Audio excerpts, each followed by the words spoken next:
In an unprecedented break with the One China policy and accepted U.S.-China protocol, U.S. President-elect Donald Trump has spoken with the leader of Taiwan by phone.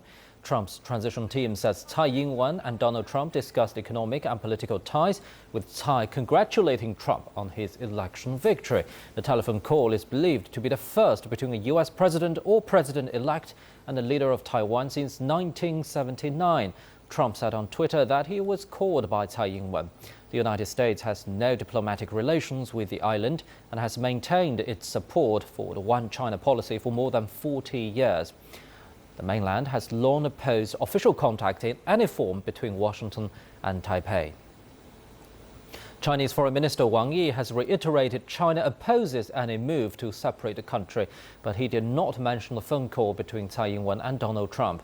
Wang Yi also noted a phone conversation between President Xi Jinping and Donald Trump in mid-November was a good beginning of bilateral ties. In his phone call with President Xi, Trump had said a bright future was ahead for the two countries.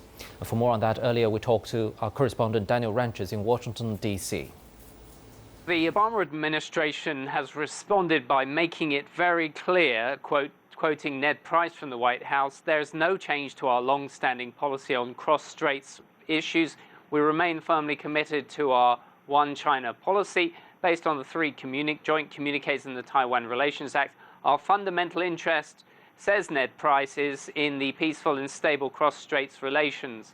And as you know, the three communiques refers to the time between the end of 1978 and 79, when the U.S. normalized relations, acknowledging the One China policy, acknowledging the People's Republic of China as the sole government, and ending formal relationships with the Republic of China. Then Donald Trump has tweeted about the call, making it clear that he was called rather than the other way round. It's happened late on a Friday night here in Washington, but nonetheless, many experts have already come out and expressed their shock at what's happened. Many seasoned experts on the Republican and Democrat side who've worked on U.S.-China policy for years and years, pointing out that there has never been, since 1979, such high-level contact, and the fact that that's unprecedented. So there are two schools of thought, and people are trying to work out exactly which one is correct. One school of thought says President-elect Trump is still a relative diplomatic novice. He doesn't have a full team behind him, and this was a kind of blunder. The other school of thought says, well, could this have been a deliberate and provocative act?